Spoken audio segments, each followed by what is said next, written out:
कहानी है मंगल की, जो उत्तर भारत के एक छोटे से गांव रोशनपुर का रहने वाला था। मंगल की उम्र 45 साल थी और उसके माथे की हर शिकन में मिट्टी और धूप का संघर्ष साफ झलकता था। उसके पास पुश्तैनी जमीन का एक छोटा सा टुकड़ा था, सिर्फ 2 बीघा। हर सुबह सूरज उगने से पहले मंगल अपनी पुरानी साइकिल पर हल और बीज लादकर खेत पहुंच जाता।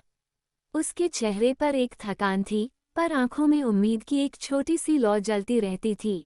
मेहनत ही मेरी पूजा है, वह अक्सर खुद से कहता था। इस साल मंगल ने अपने छोटे से खेत में गेहूं बोया था।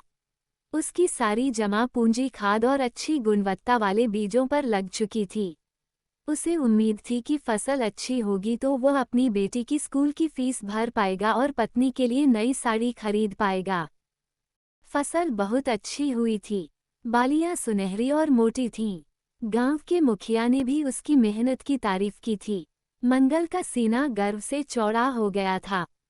लेकिन जैसे ही कटाई का समय नजदीक आया, आसमान का मिजाज बदल गया।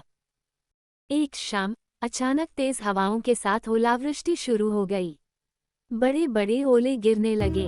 मंगल अपनी पत्नी राधा के साथ खेत की ओर भागा। जब वे खेत पहुंचे तो नज़ारा दिल दहला देने वाला था।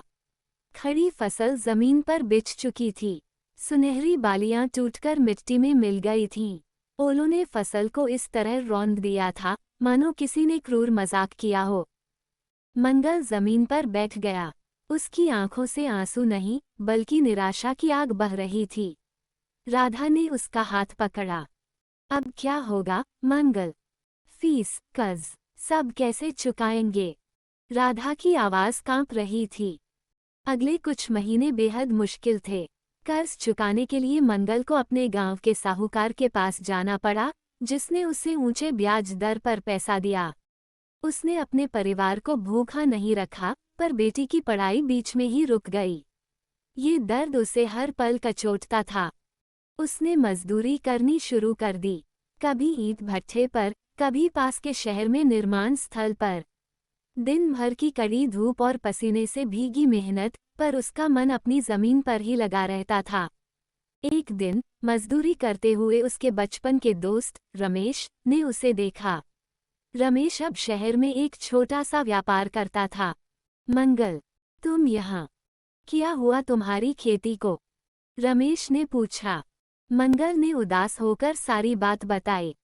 रमेश ने मंगल को दिलासा दिया और एक सुझाव दिया। मंगल, तुम पारंपरिक खेती के साथ साथ आधुनिक तकनीक क्यों नहीं अपनाते? सरकारी योजनाओं से ड्रिप इरिगेशन और पॉलीहाउस का लाभ लो। इससे मौसम की मार कुछ हद तक कम हो जाएगी और फसल का मूल्य भी अधिक मिलेगा। शुरुआत में मंगल झिझका। उसे तकनीक से डर लगता था, पर अपनी बेटी का चेहरा याद आया और उसने ठान लिया। उसने मजदूरी करके कुछ पैसे बचाए और सरकारी बैंक से छोटा लोन लिया। उसने अपनी जमीन के एक हिस्से पर सब्जियों की पॉलीहाउस खेती शुरू की।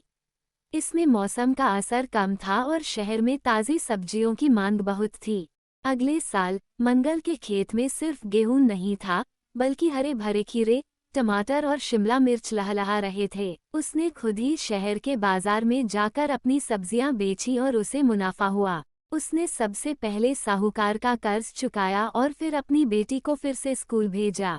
मंगल आज भी संघर्ष करता है, क्योंकि एक किसान का संघर्ष कभी खत्म नहीं होता, पर अब उसके संघर्ष में समझदारी और आत्मविश्वास की चमक है। उसकी कहानी रोशनपुर